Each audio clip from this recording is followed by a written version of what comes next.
بہتان ہے. لہذا ایسا عقیدہ رکھنے والا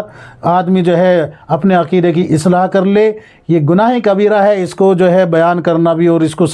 اس طریقے سے سوچنا بھی کہ حضرت آدم علیہ السلام نے گندگی کر دی تھی اور خنزیر کے 2 پیر جنت میں ہیں. یہ بالکل من گھڑت بات ہے. اس کو جو ہے اپنی اصلاح کی ضرورت ہے ایسے لوگوں کو جو اس کو بیان کرتے ہیں. اچھا تیسرا واقعہ بھی سنیں. یہ تیسرا جو واقعہ ہے یہ ہے حضرت اسماعیل علیہ السلام کے تعلق سے. یہ مشہور کیا گیا ہے کہ حضرت اسماعیل علیہ السلام کے ایڑیا مارنے کی وجہ سے زمزم ابلا ہے. یہ آپ نے بھی سنا ہوگا, مشہور ہے یہ کہ حضرت اسماعیل علیہ السلام نے زمین پہ ایڑیا رگڑی تو زمزم ابل پڑا. تو کیا ہے اس کی حقیقت؟ کیا واقعی حضرت اسماعیل علیہ السلام کے ایڑیا مارنے کی وجہ سے, ایڑیا رگڑنے کی وجہ سے زمزم ابلا ہے؟ تو دارالعلوم دیوبند کی سائٹ پر آپ کو فتویٰ مل جائے گا. دارالعلوم دیوبند کی تحقیق یہ ہے, دھیان سے سنیں. اب میں دارالعلوم دیوبند کی تحقیق آپ حضرات کی خدمت میں پیش کر رہا ہوں. آپ ڈسکرپشن کھول کے دیکھیں گے تو لنک بھی آپ کو وہاں پر مل جائے گا دارالعلوم دیوبند کی سائٹ کا, اور وہاں سے میں فتویٰ اٹھا کے پیسٹ بھی کر دوں گا ڈسکرپشن میں, وہ بھی آپ پڑھ لیجئے گا. دارالعلوم دیوبند کی تحقیق یہ ہے کہ حضرت اسماعیل علیہ السلام بھوک اور پیاس سے تڑپ رہے تھے, ایڑیا رگڑ رہے تھے, اور حضرت ہاجرہ جو ہے وہ صفا اور مروہ پہ چڑھ رہی تھی اور اتر رہی تھی. تو اللہ تبارک و تعالی نے حضرت جبرائیل علیہ السلام کو بھیجا. بھیجنے کے بعد اب یہاں سے 2 باتیں ملتی ہے. ایک تو یہ کہ حضرت جبرائیل علیہ السلام نے پر مارا ہے تب جا کے جو ہے زمزم ابلا ہے, اور دوسری روایت یہ ملتی ہے کہ حضرت جبرائیل علیہ السلام نے ایڑی رگڑی ہے تب جا کے جو ہے زمزم نکلا ہے. اور دارالعلوم دیوبند کے فتوے میں یہ بات واضح لکھی گئی ہے کہ حضرت جبرائیل علیہ السلام کے ایڑی مارنے کی وجہ سے, ایڑی رگڑنے کی وجہ سے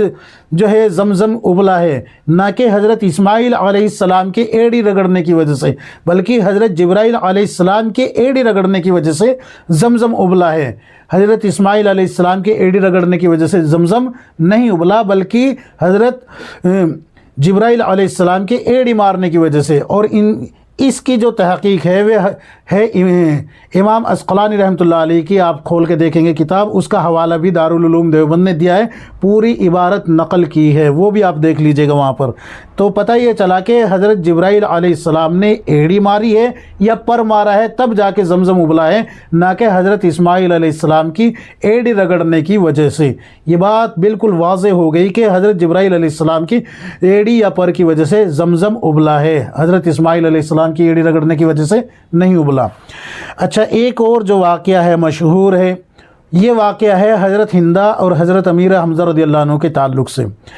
یہ بات مشہور ہے کہ حضرت امیر حمزہ رضی اللہ عنہ کو جب شہید کر دیا حضرت وحشی رضی اللہ عنہ نے, تو یہ بات مشہور کی گئی کہ حضرت وحشی رضی اللہ عنہ خود جو ہے امیر حمزہ رضی اللہ عنہ کا کلیجہ نکال کے لے کے حضرت ہندہ رضی اللہ عنہ کے پاس لے کے گئے ہیں, ناک کان وغیرہ کاٹ کے لے کے گئے ہیں.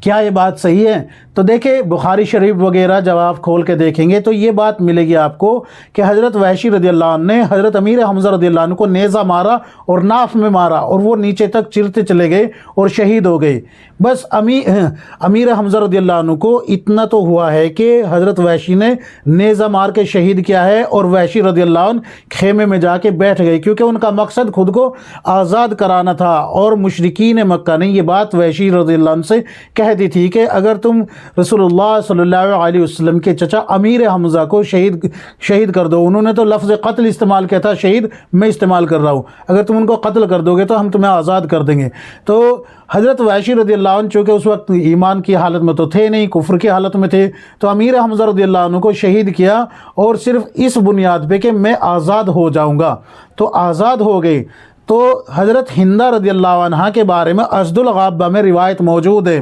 اسد الغابہ میں روایت موجود ہے کہ حضرت ہندہ رضی اللہ عنہ اور ایک عورت اور, ابھی حضرت ہندہ رضی اللہ عنہ بھی ایمان کی حالت میں نہیں تھی بلکہ کفر کی حالت میں تھی. امیر حمزہ رضی اللہ عنہ کے ناک کان وغیرہ کاٹے, ان کے جو ہے ہار وغیرہ بنا کے گلے میں پہنے, اور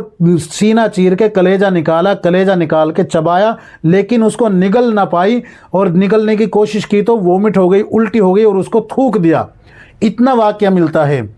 تو یہ جو واقعہ اسد الغابہ میں ہے، دارالعلوم دیوبند کی تحقیق یہ ہے کہ یہ واقعہ درست ہے، لیکن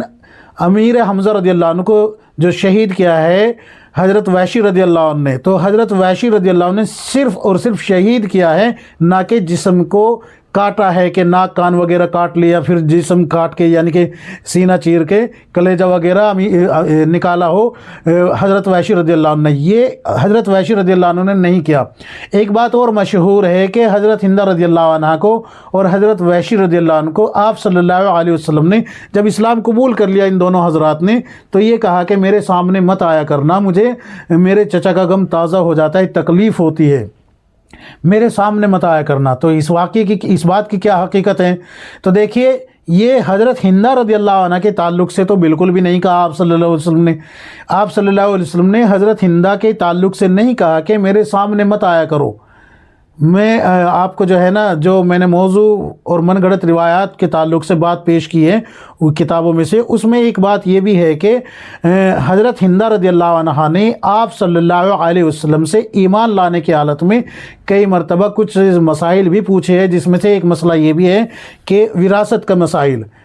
کے مسائل بھی حضرت ہندہ رضی اللہ عنہ نے آپ صلی اللہ علیہ وسلم سے پوچھے اور آپ صلی اللہ علیہ وسلم نے بتائے ہیں۔ لیکن حضرت وحشی رضی اللہ عنہ کو بخاری شریف کھول کے دیکھیں گے، اسی طریقے سے دوسری روایتیں مل جائے گی آپ کو، آپ صلی اللہ علیہ وسلم نے حضرت وحشی رضی اللہ عنہ کو ضرور کہا ہے کہ میرے سامنے مت آیا کرو، میرے چچا کا غم تازہ ہو جاتا ہے تمہیں دیکھ کے۔ تو حضرت وحشی رضی اللہ عنہ آپ صلی اللہ علیہ وسلم کے پاس جب آتے تھے تو سامنے نہیں بیٹھتے تھے، فیس ٹو فیس نہیں بیٹھتے تھے، بلکہ پیچھے بیٹھتے تھے، پچھلے حصے میں پیٹھ کی طرف بیٹھتے تھے، آپ صلی اللہ علیہ وسلم کی پیٹھ کے پیچھے بیٹھتے تھے تاکہ آپ کا غم تازہ نہ ہو جائے۔ اور حضرت وحشی رضی اللہ عنہ سے اللہ تبارک و تعالیٰ نے اتنا اونچا کام لیا ہے کہ مسلمہ جو کذاب تھا، جس نے نبوت کا دعویٰ کیا تھا، اس کو جو ہے حضرت وحشی رضی اللہ عنہ نے ہی قتل کیا ہے، اس کو حضرت وحشی رضی اللہ عنہ نے ہی قتل کیا۔ البتہ اس میں اختلاف ہے کہ ایک صحابی انصاری تھے اور ایک صحابی حضرت وحشی رضی اللہ عنہ تھے، تو دونوں نے، ایک نے تلوار کا وار کیا اور ایک نے نیزہ، یعنی کہ حضرت وحشی رضی اللہ عنہ تو نیزہ پھینکنے والے تھے، تو انہوں نے نیزہ پھینکا، ناف کے نیچے لگا، جہاں پر امیر حمزہ رضی اللہ عنہ کو لگا تھا وہیں اس مسلمہ کذاب کو بھی لگا، اور ادھر جو ہے جو انصاری صحابی تھے انہوں نے تلوار سے وار کیا، تو دونوں ایک ساتھ ہوئے ہیں۔ لہٰذا یہ بات کہہ دینا کہ بھئی حضرت وحشی رضی اللہ عنہ نے ہی جو ہے مسلمہ کا جو ہے قتل کیا ہے، تو یہ بھی درست نہیں ہے۔ کیوں؟ حضرت انصاری جو صحابی ہے ان کی پھر جو ہے ان کا انکار ہوتا ہے، اور اگر انصاری کو جو ہے لے کے آتے ہیں تو حضرت وحشی کا انکار ہوتا ہے، تو دونوں نے ساتھ ساتھ کیا ہے یہ کام، دونوں کا وار ایک ساتھ ہوا ہے، لہٰذا دونوں کی طرف ہی منسوب کیا گیا ہے کتب حدیث میں کہ دونوں نے ایک ساتھ کیا ہے یہ۔ بہرحال تو حضرت وحشی رضی اللہ عنہ سے یہ بہت اونچا کام اللہ نے لیا ہے کہ ایک جھوٹے نبی کو قتل کرا دیا، جہاں پر امیر حمزہ رضی اللہ عنہ کی شہادت جیسا جرم بھی ہوا تھا ان سے کفر کی حالت میں، تو اللہ تبارک و تعالیٰ نے پھر اس کا ازالہ مسلمہ کذاب کو قتل کرا کے اللہ رب العزت نے کرایا ہے، علماء نے اسی طریقے سے لکھا ہے۔ تو یہ کچھ باتیں میں نے آپ حضرات کی خدمت میں پیش کی ہے، امید ہے کہ آپ کو سمجھ میں آ گئی ہوگی۔ اللہ تبارک و تعالیٰ مجھے بھی، آپ کو، ہم سب کو کتاب و سنت کے مطابق زندگی گزارنے کی توفیق عطا فرمائے، آمین یا رب العالمین۔